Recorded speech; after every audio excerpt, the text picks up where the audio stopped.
আসসালামু আলাইকুম। আজকের আলোচনার বিষয়বস্তু হচ্ছে জিকির। জিকির আপনি কিভাবে করবেন? আস্তে করবেন নাকি জোরে করবেন? তো এটা নিয়ে আমাদের দেশে আলেমগণ যারা আছেন তারা মোটামুটিভাবে দুই ভাগে বিভক্ত।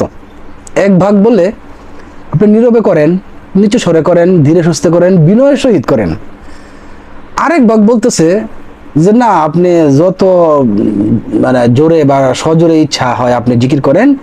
জিকির করতে করতে দেখা গেছে যে তাদের মধ্যে কেউ কেউ এই হুজুরের ঘাড়ে উঠে পড়তেছে, কেউ কেউ পাশের গাছ দিয়া উপরে উঠে যাইতেছে, কেউ কেউ স্টেজের বাস টাসটাই মানে নাই, হুশ নাই। যাই হোক, তো এই হচ্ছে বিষয় আর কি, যে দুই আলেমরা দুই ভাগে বিভক্ত হইয়া দুই রকম ফতোয়া দিচ্ছে। কেউ বলতেছে আস্তে করা যাবে, কেউ বলতেছে জোরে করা যাবে। তাহলে এখন বিষয়টা হচ্ছে যে সঠিক কোনটা? দুইটা তো আর সঠিক হইতে পারে না, বা হইলেও এই ব্যাপারে আল্লাহ তাআলা গাইডলাইন কি দিছে? জিকির একটা আবাদত নিশ্চিতভাবেই, আর প্রত্যেকটা আবাদতের একটা গাইডলাইন আছে।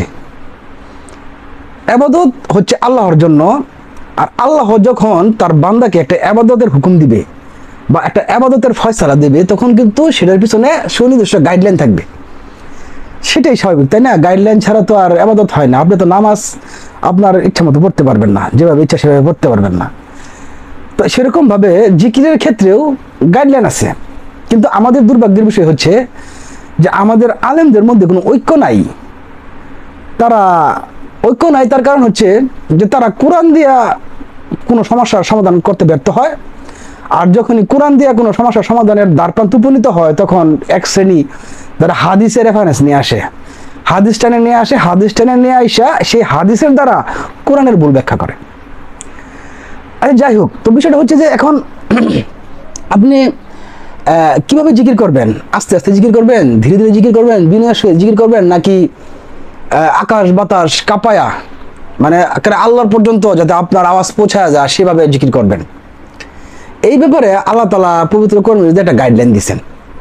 তো আল্লাহ তাআলার গাইডলাইন কিন্তু মানুষের গাইডলাইনের মতো না। ওটা বুঝার বিষয় এবং জ্ঞানের বিষয়। তো দেখেন, আল্লাহ তাআলা সূরা লুকমানের 19 নম্বর আয়াতে কি বলতেছেন? তাহলে আপনি আপনার জ্ঞান দিয়ে বুঝতে পারবেন যে আপনি জিকির আস্তে করবেন না জোরে করবেন। আপনার ওই শায়েখের দরকার নাই। শায়েখ জোরে বলছে, শায়েখ আস্তে বলছে, ওগুলো আপনার দরকার নাই। কি আল্লাহ কি বলছে সেটা আপনি দেখেন। সূরা লুকমানের 19 নম্বর আয়াত, ওইখানে আল্লাহ তাআলা বলতেছেন যে তোমরা চলাচলের ক্ষেত্রে মধ্যম পন্থা অবলম্বন করো এবং তোমাদের আওয়াজ নিচু করো, নিশ্চয়ই গাধার আওয়াজই সর্বাপেক্ষা নিকৃষ্ট আওয়াজ। আমি আরেকবার বলি, আল্লাহ তাআলা সূরা লুকমানের 19 নম্বর আয়াতে বলতেছেন যে তোমরা চলাচলের ক্ষেত্রে মধ্যম পন্থা অবলম্বন করো, তোমাদের আওয়াজ নিচু করো, নিশ্চয়ই গাধার আওয়াজই সর্বাপেক্ষা নিকৃষ্ট আওয়াজ। আচ্ছা, তাহলে এখন এই আয়াতের প্রথম অংশটা আপনি বুঝলে পরের অংশটা আপনার কাছে পরিষ্কার হয়ে যাবে।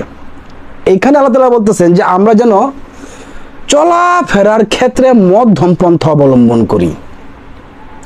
ধরেন আপনি রাস্তা দিয়ে চলতেছেন, এই চলার ক্ষেত্রে আপনার অতি ঔদ্ধত্য প্রকাশ করার প্রয়োজন নাই এবং আপনি অতি দুর্বল সেভাবেও আপনার মানে পথ চলার কোনো প্রয়োজন নাই। আপনি মধ্যম পন্থা অবলম্বন করেন এরকম ভাবে যাতে করে ঔদ্ধত্য প্রকাশ না পায়, আবার আপনার অত্যন্ত দুর্বলতা প্রকাশ না পায়। এরপরে আল্লাহ বলতেছেন যে তোমরা আওয়াজ নিচু করো। আওয়াজ নিচু করাটা আল্লাহর আদেশ, এটা হুকুম। সেই কারণে দেখবেন নামাজে যখন ইমাম যখন তেলাওয়াত করে তখন কিন্তু নিচু স্বরে তেলাওয়াত করে, তাই না? তার মুসল্লির কান ছাড়া মসজিদ বাহিরের প্রাঙ্গণে খুব একটা যায় না আওয়াজটা, আর যদি যায়ও সেটা কিন্তু শুনতে খারাপ লাগে না। অর্থাৎ ইমাম তেলাওয়াতটা সে নিচু স্বরে করতেছে এবং ইবাদতের হুকুম হচ্ছে যে তুমি নিচু স্বরে কথা বলো, নিচু স্বরে আওয়াজ করো। এরপরই বলতেছেন যে নিশ্চয়ই গাধার আওয়াজই সর্বাপেক্ষা নিকৃষ্ট। তার মানে আপনি যখনই আপনার আওয়াজকে বৃদ্ধি করবেন, আপনার ভলিউম বাড়ায় দিবেন, আপনি মস্তানি করবেন, আপনি আপনার ক্ষমতার প্রদর্শন করবেন, অথবা আপনি জিকির করবেন, এই যখনই আপনি আপনার ভলিউম বৃদ্ধি করবেন, আপনার আওয়াজকে উঁচু করবেন, তখনই সেই আওয়াজ আল্লাহর কাছে পৌঁছাবে ওই যে নিকৃষ্ট গাধার আওয়াজের মতো। এইটা বুঝতে গেলে ওই মদিনা ভার্সিটিতেও যাওয়ার দরকার নাই, আল আজহারেও পড়া দরকার নাই, একটু বেসিক নলেজ থাকলে যথেষ্ট। কিন্তু কোনো এক অদ্ভুত কারণে আমাদের দেশের এক শ্রেণীর আলেমরা এই আয়াত মানে না। তারা বলে যত জোরে আপনি আওয়াজ করে জিকির করবেন ততই আল্লাহর আশিকি প্রকাশ পাবে, আল্লাহ খুশি হবে, নেকি বেশি পাবেন। অনেক নেকি বেশি পাইতে গিয়া তারা জিকির করতে করতে করতে করতে হুজুরের ঘাড়ে উঠে যাচ্ছে, কেউ কেউ গাছে উঠে যাইতেছে, কেউ কেউ বাঁশ বায়া উঠে যাইতেছে। এখন তাদেরকে প্রশ্ন করা হলে যে আপনারা এরকম কেন করেন, আল্লাহর আদেশ আছে নিচু সরে জিকির করতে, আপনি ওই গাছে উঠে পড়েন কারণ কি? তখন তারা বলে যে জোশে হুশ হারায় গাছে উঠে পড়ে। তো একজন মানে আমি বিনয়ের সহিত বলবো খুব রসিক ব্যক্তি ছিলেন নিশ্চয়, তিনি বলতেছেন যে তোমার যে জোশে হুশ হারায় যায়, তুমি বাঁশ বায়া ওঠো, হুজুরের গাড়ে ওঠো, তুমি তো কখনো ওই মান্দার গাছ বায়া কখনো ওঠো না, শিমুল গাছ বায়াও কখনো ওঠো না, ওই যে কাঁটাযুক্ত যতগুলা গাছ আছে এইগুলোর গাছ বায়া তো তুমি কখনো ওঠো না, তো তোমার জোশে হুশটা হারায় কেমনে? তো সবকিছু মিলাইয়া এটার মানে এটার উপসংহার একটাই যে আল্লাহ তাআলা যে আদেশগুলো পবিত্র কোরআন মজিদে দিয়েছেন, মানুষ এগুলো পুরোপুরি ভাবে ফলো করবে না, কখনোই করে না। হুজুর পাক আমরা আমল ছাড়া আগে পরে এখনো করে না, ভবিষ্যতেও করবে না। তারা তাদের মন চাহে জিন্দগি করবে নিজের কায়েমি স্বার্থ সিদ্ধির জন্য। জোরে আওয়াজ দিয়ে যারা জিকির করে এরা দেখবেন নির্দিষ্ট শ্রেণীর একটা লোক, সবাই কিন্তু করে না। ওই যে মাজার নিয়ে পড়ে থাকে, নবী কবরে জীবিত আছে না মৃত আছে ওটা নিয়ে পড়ে থাকে, 40 বছরের আগে নবী না পরে নবী সেটা নিয়ে পড়ে থাকে, নবীর মাটির তৈরি না নূরের তৈরি সেটা নিয়ে পড়ে থাকে। মূলত এই শ্রেণীটাই